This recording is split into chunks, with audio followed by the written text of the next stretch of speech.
The Houston Texans, a franchise that rarely matters to practically anybody outside of the Houston area, just sent up a warning flare. This discussion is not about the Texans. No, this is not only about the Texans. I think it's malpractice not to notice what the Texans have. But they've sent up a warning flare. They've sent up and have created what I think is an interesting narrative. I don't have a problem with people getting caught up in the Texans as a team, as a nondescript franchise, but I think you need to find out and figure out something bigger that came out of their win over the Buffalo Bills. Let me put it this way. The message sent by the Texans isn't about the Texans. I think it's bigger than that. Much bigger. Consider this.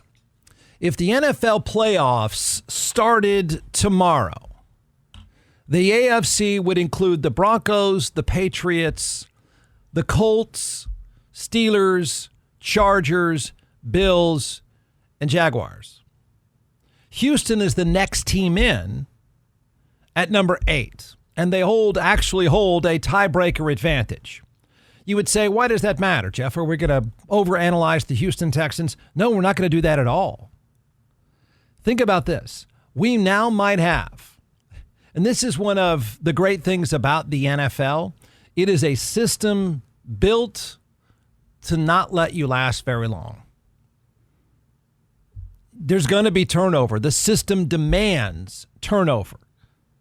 So we might now have an NFL playoffs without Patrick Mahomes, without Joe Burrow, without Lamar Jackson, and quite possibly without Josh Allen. The biggest stars of this generation at the most important position in the sport, a generation of stars that have reinvented the economics of the NFL. Giant guaranteed contracts because of this generation of quarterbacks is now a thing. Right? And this has been a group of players, a generation of players unlike any other time at quarterback. And we're about to have our first experience of playoffs without them. The window is closing. The biggest stars may be out. And if not all, right? If not all, 3 of the 4 are likely to be out. The playoffs would include names like Bo Nix, Drake May, Daniel Jones, and an over-the-hill Aaron Rodgers and Trevor Lawrence. Yeah, right. You had that pick. I mean, this is that's the thing that comes out of last night that I don't think we're quite recognizing yet. I mean, there's stuff to talk about with the Texans, no doubt. What I've been thinking about the Texans for about 6 months, finally, you could see it. But bigger than that, their beatdown should make us all think, wow, the NFL is about to change a lot. It's about to change right in front of our face. So Josh Allen, the reigning MVP, who has carried a franchise on his back. I can't think of a more, like if you think of the time of Josh Allen, you know, even during this period of great players like Lamar Jackson and Patrick Mahomes and, you know, Joe Burrow, there's not a team, there's not a franchise that is more singularly focused on one guy than the Bills. He's carried a franchise on his back, but the Texans were too much. That window is now closing. You just can't do it all the time. So it may be too early to ask. I get this, and I don't mean all this stuff is a hot take, but I think this is part of that game with the Bills and the Texans that people probably are not thinking about, and that is kind of a changing of the guard. I'm not saying the Texans guard. I'm saying the AFC as you knew it, the generation of quarterbacks as you knew it. It may be too early to ask, but are we near the end? I didn't say we're at the end, but I got to believe we're getting close. Are we near the end of the great run by the Chiefs, the Ravens, and the Bills? Are we about to be guilty to overreacting to the Texans? Maybe. I don't know that I am. But I'll say only slightly. And the reason about the Texans, so there's two parts to that. You can answer for yourself. Do you think, now that I've made you hopefully think about this, is this kind of that window is getting really close to shutting?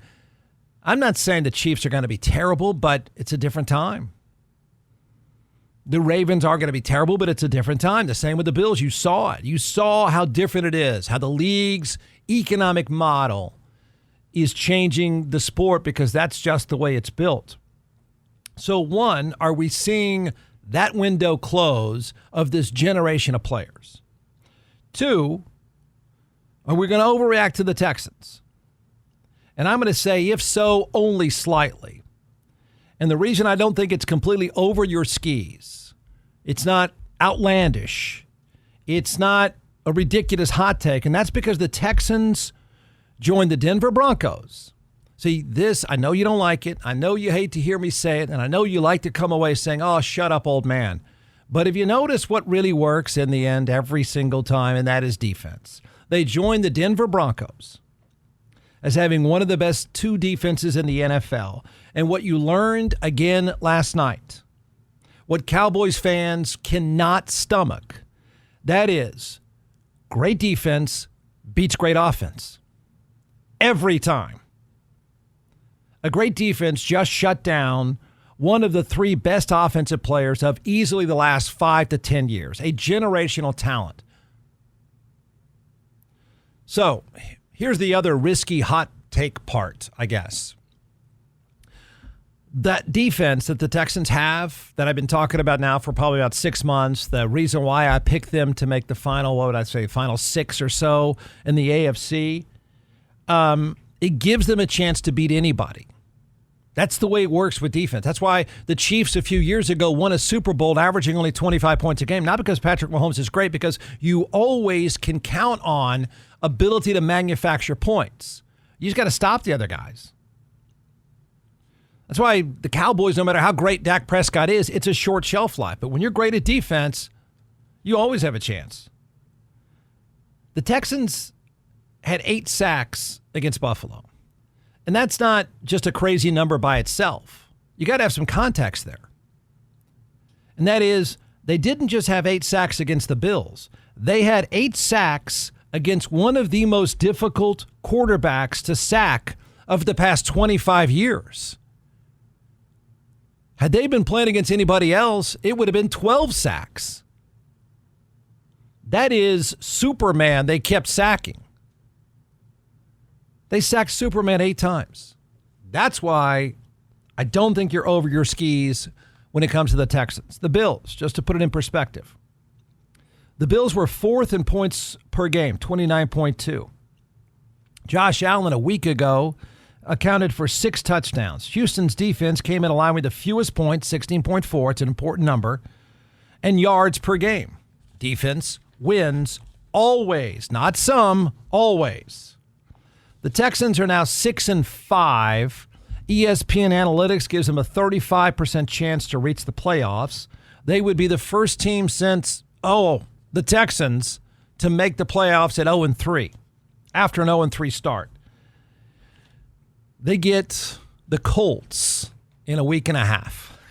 That will pretty much decide almost everything. So could the Texans be one of the few teams ever to make the playoffs after an 0-3 start? And the answer is yes. Can they beat anybody in any given night? Yes. The problem, and it's kind of a big one, for me to preach and talk about defense all the time, of which nobody cares about and nobody likes anymore. You want to talk about fantasy points and stuff. The problem they have with a great defense, and it is, just like the Broncos, the difference between the Broncos and the Texans is the Broncos know how to manufacture enough points. You have to have at least some offense. Just some. If you sack your opponent 8 times, the end result should be a blowout. I mean, really, you're at home and you sack the opposing quarterback 8 times. It shouldn't be a close game. But Houston won in a close game at home. And now you're going to say, well, but Jeff, If you're a Texans face painter, of which there's not very many of those, they're the most not the most. I guess the Titans are the most. The fake Oilers are the most nondescript franchise in the NFL, but the Texans are up there. Nobody cares outside of Houston. But you're going to say, Jeff, the Texans beat the Bills with somebody named Davis Mills, the backup. Just wait, Jeff, until C.J. Stroud gets back. Yeah, right. They scored 23 points against the Bills. They don't even do that much with C.J. Stroud.